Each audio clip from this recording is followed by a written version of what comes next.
RSS काम पे लगा हुआ है कि किस जाति को किससे भिड़ाना है। मुख्यमंत्री बनना, प्रधानमंत्री बनना क्या ये समस्या का समाधान है? जब तक इस बीजेपी को नहीं हराइएगा, आरएसएस को, जाति जनगणना जो कि मैंडेटरी था, शेड्यूल कास्ट शेड्यूल ट्राइब का मैंडेटरी था ना 10 साल में, ये आरएसएस वो नहीं करवा रही है।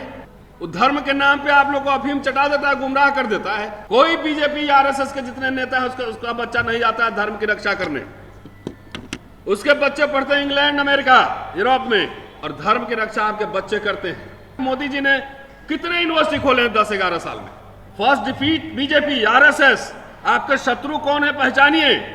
तो इलेक्शन के समय आप हो जाओ हिंदू, समझ चुका है इस समुदाय के दिमाग में जो है ना ये थोड़ा खाली है। आरएसएस बीजेपी को पहचानो, इसको पहले हरवाओ, तभी कास्ट सेंसस होगा, ऐसे नहीं होगा। मेरी समझ ये है कि आरएसएस जो कि मदर ऑर्गेनाइजेशन है बीजेपी का, वो जाति जनगणना तब तक नहीं कराएगी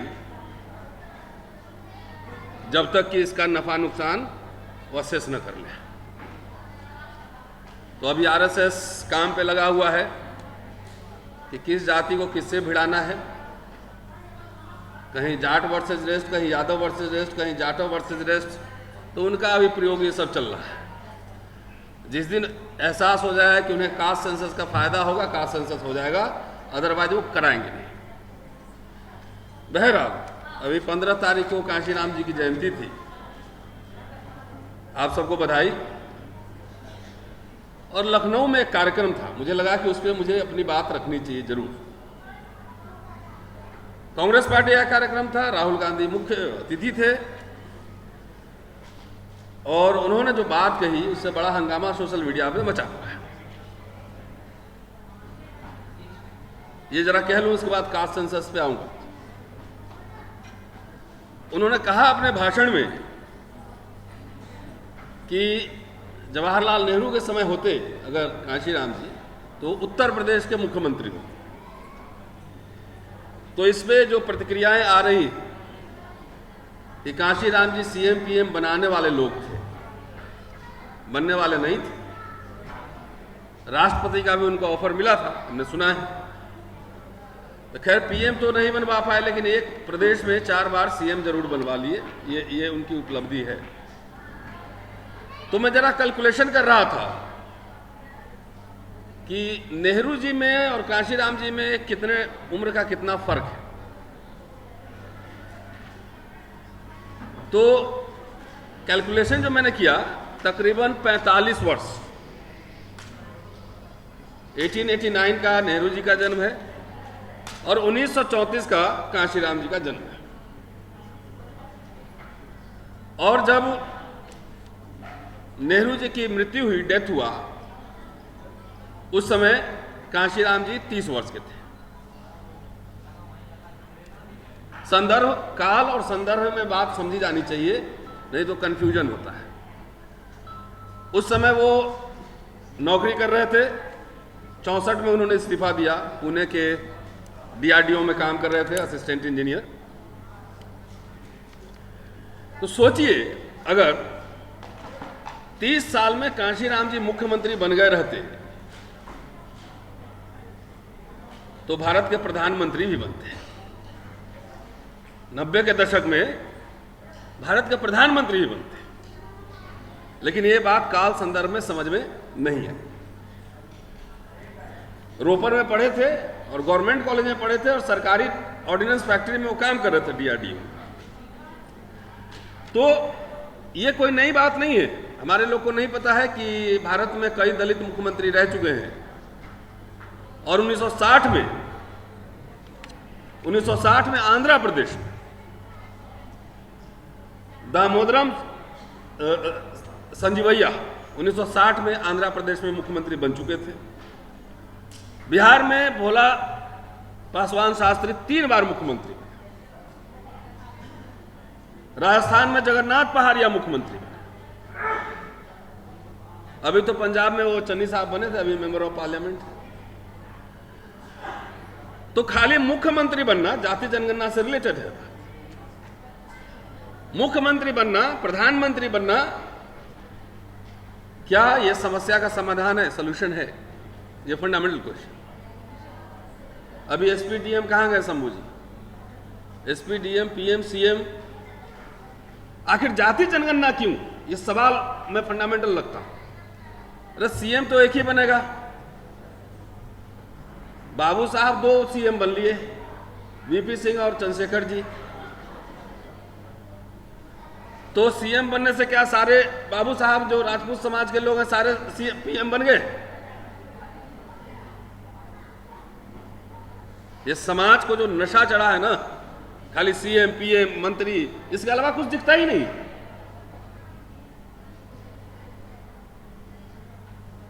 मेरी सैलरी 3 लाख रुपए है, मान लीजिए।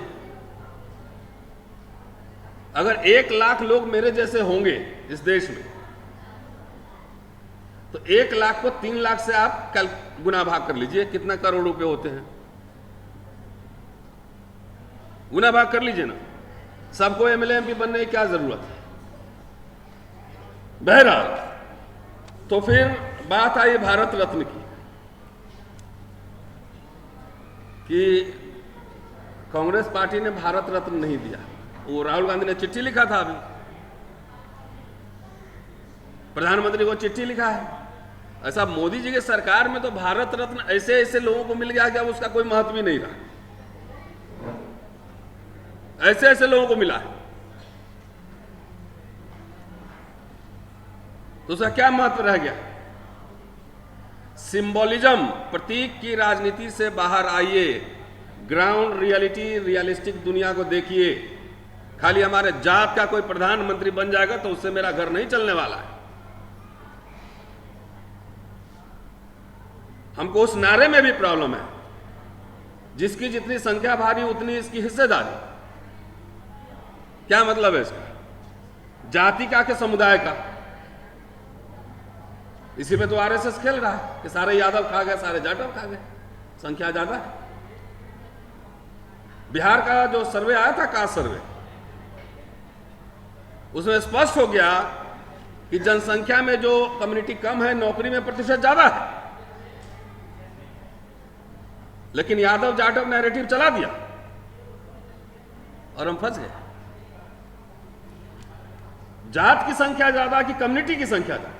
कम्युनिटी के टर्म्स में।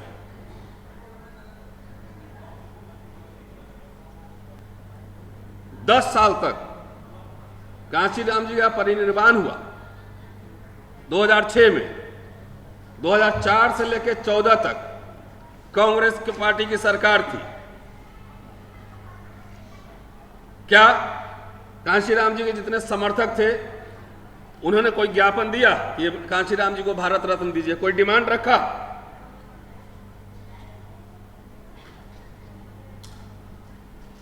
आप सरकार गिरा देते ना।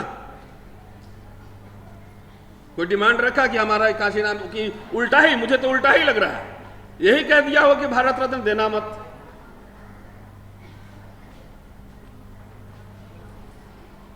कांशीराम जी घोषणा किए थे बौद्ध बनने का, बौद्ध भी नहीं बनने दिया। बाबा साहब के राह पे थे ना, तो बौद्ध भी नहीं बनने दिया। देखिए, सीएम, पीएम, एसपी, डीएम, ये सब नारे में अच्छे लगते हैं, है ना? बड़े बड़े नारे, CM, PM, DM, SP. SP DM कितने बनते हैं साल में? 50। यूपीएससी का एग्जाम होता है तो उसमें ग्रुप बी तक का रहता है, एसओबी बनता है। सारे यूपीएससी पास करके आईएएस आईपीएस नहीं बनते ना। इनकम टैक्स है, सेल्स टैक्स है, एक्साइज है, रेवेन्यू है, रेलवे है, आरपीएफ है, तमाम उसमें जाते हैं। और इन नारों के चक्कर में हमारा पूरा जनरेशन बर्बाद हो गया। मैं विश्वविद्यालय में पढ़ाता हूं, इसलिए मैं जानता हूं हकीकत। 40 साल तक पिताजी से पैसा लेकर सिविल सर्विसेज की तैयारी करता है और 40 साल तक नहीं होता, उसके बाद किसी काम का नहीं रह जाता है।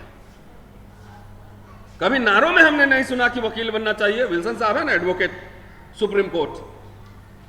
अगर विल्सन साहब मेंबर ऑफ पार्लियामेंट भी नहीं रहेंगे तो सुप्रीम कोर्ट के लॉयर तो रहेंगे ना। High court supreme court practice तो करेंगे ना।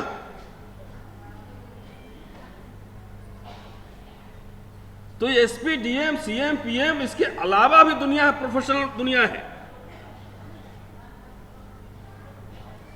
प्रोफेसर बनना है, सीए बनना है, वकील बनना है, जर्नलिस्ट बनना है, इंडस्ट्रियलिस्ट बनना है,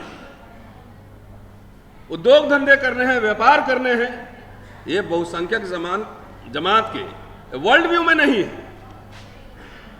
संख्या से हुकूमत नहीं होती। भेड़ चलते देखा है, 200 भेड़ को एक आदमी ले जाता है। ये लड़ाई बुद्धिबल की है। और जब तक बुद्धिबल नहीं होगा, बुद्धिबल आया कहां से? वो किताबों से आएगा, वो विश्वविद्यालयों से आएगा। इतने भाषण में सुनता हूं, लेकिन ये सब बात शिक्षा और रोजगार के सवाल,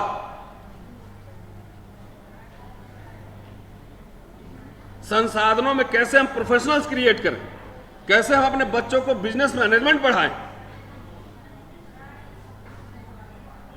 ये सवाल नहीं सिर्फ CM, PM, MLA, MP, SP, DM.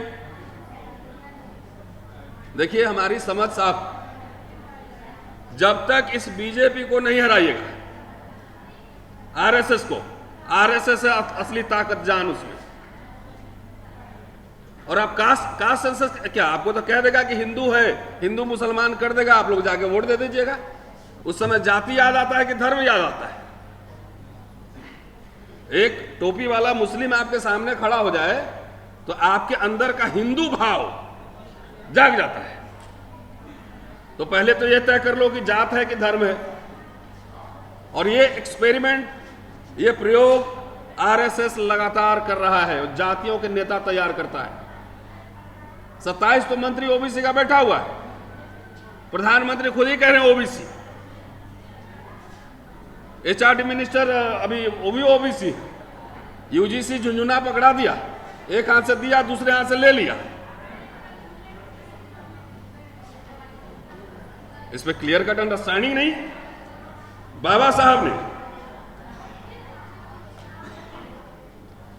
साफ साफ अपने मैनिफेस्टो में, शेड्यूल कास्ट फेडरेशन के मैनिफेस्टो में साफ साफ लिखा था कि आरएसएस और हिंदू महासभा, जनसंघ जैसे प्रतिक्रियावादी शक्तियों के साथ हमारा कोई समझौता नहीं होगा।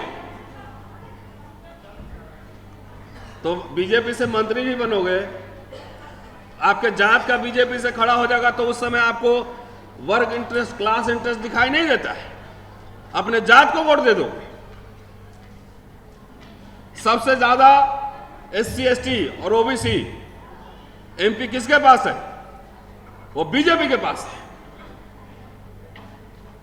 बीजेपी, आरएसएस संविधान सौंपे जाने के 4 दिन बाद ऑर्गेनाइजर में लेख लिखता है, एडिटोरियल आर्टिकल,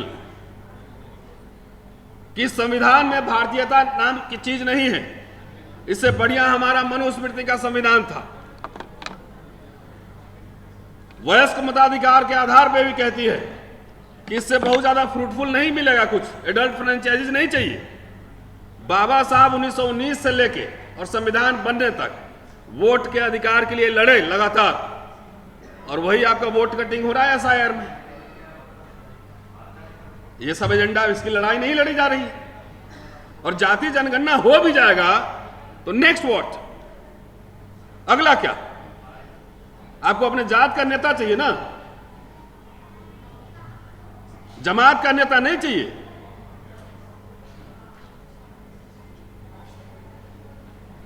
बाबा साहब जात के नेता थे, जगजीवन बाबू जात के नेता थे कि जमात के नेता थे? अब इतना जात जात खंड खंड में बांटा हुआ था पहले से, और आप लोग में भी वो सब आ गया। अपना जात पहले देखते हैं। तो जात के पास बार्गेनिंग पावर नहीं होता है, जमात के पास बार्गेनिंग पावर होता है। तो जात से जमात बनाइए। नारे अच्छे लगते हैं, 85, 90। जाति जनगणना जो कि मैंडेटरी था, शेड्यूल कास्ट, शेड्यूल ट्राइब का मैंडेटरी था ना 10 साल में, ये आरएसएस वो नहीं करवा रही है, क्योंकि जातिवाद उसको जिंदा रखना है लेकिन कहना नहीं है। वो धर्म के नाम पे आप लोग को अफीम चटा देता है, गुमराह कर देता है। कोई बीजेपी या आरएसएस के जितने नेता हैं उसका बच्चा नहीं जाता है धर्म की रक्षा करने। उसके बच्चे पढ़ते हैं इंग्लैंड, अमेरिका, यूरोप में, इंजीनियरिंग, डॉक्टरी, एम्स, और धर्म की रक्षा आपके बच्चे करते हैं। पिताजी के पेंशन के पैसा से बाइक में तेल डाला जा रहा है। इस समाज में भूख नहीं है, भूख पैदा करिए। और खास तौर से जो मिडिल क्लास लोग, अरे ड्रीम देखो ना कि 10,000 करोड़ का हमारा बिजनेस होगा। नौकरी तो स्वाभिमान से नहीं कर पाओगे, नौकरी मिल भी जाएगा ना। तो जो सिस्टम बना हुआ है, आप स्वाभिमान से नौकरी कर नहीं सकते हैं डिग्निटी के साथ। अगर डिग्निटी के साथ नौकरी कर रहे हैं तो आपको उसका कॉस्ट पे करना पड़ेगा। झूठे केस में फंसाए जा सकते हैं, आपके करियर के साथ खेला जा सकता है। यह सवाल तो किसी ने नहीं पूछा कि मोदी जी ने कितने यूनिवर्सिटी खोले हैं 10-11 साल में, कितने चेन ऑफ स्कूल खोले। आपके बच्चों के जो सरकारी स्कूल थे, हजारों हजार स्कूल बंद हो रहे हैं। बच्चे नहीं पढ़ेंगे आपके तो अडानी अंबानी के फैक्ट्री में मजदूरी कौन करेगा? तो जनगणना भी होगा, लेकिन उसके साथ साथ एजेंडा स्पष्ट होना चाहिए।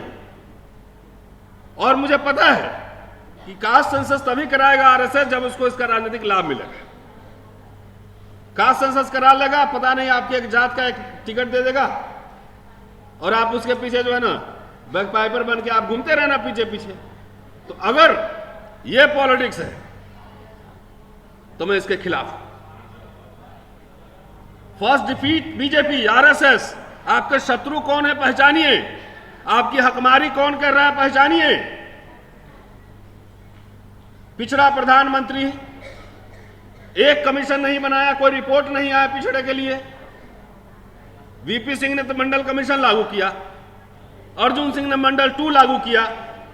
और मोदी जी से पूछिए ना कौन सा लागू किया है? ईडब्ल्यूएस लागू किया।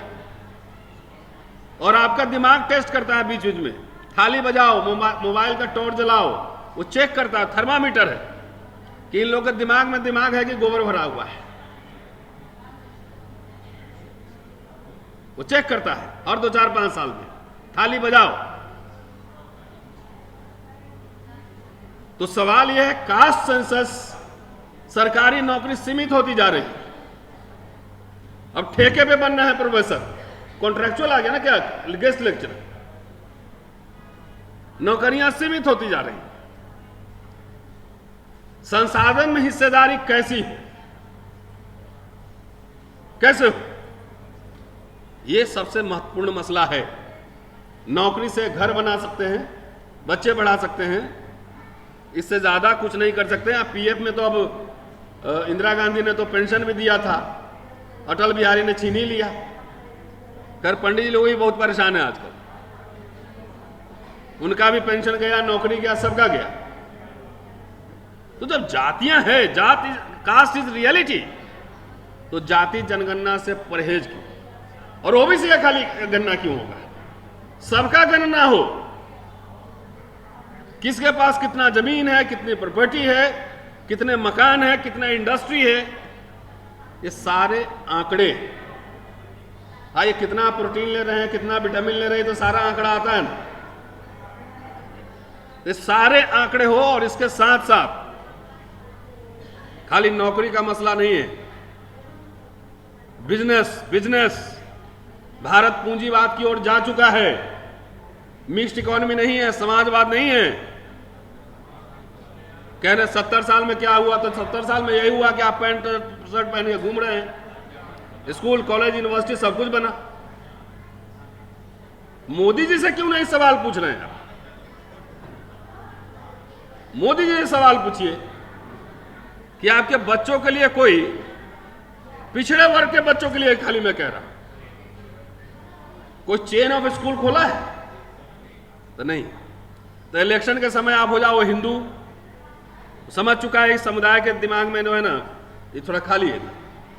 मुसलमान मुसलमान बोलेगा तो पता नहीं मुसलमान आपका भैंस को लिया है का। इनकी शादियां तो मुस्लिम में हो रही है, बिरयानी ये खा रहे हैं आपस में, और आपको बोल देगा हिंदू मुसलमान। तो पहले इससे निकलो और आरएसएस बीजेपी को पहचानो, इसको पहले हरवाओ, तभी कास्ट सेंसस होगा, ऐसे नहीं होगा।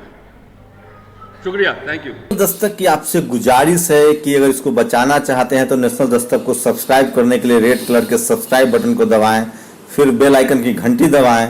नेशनल दस्तक को बचाने के लिए बहुत जरूरी है कि हर खबर को शेयर करें, लाइक करें, कमेंट जरूर करें।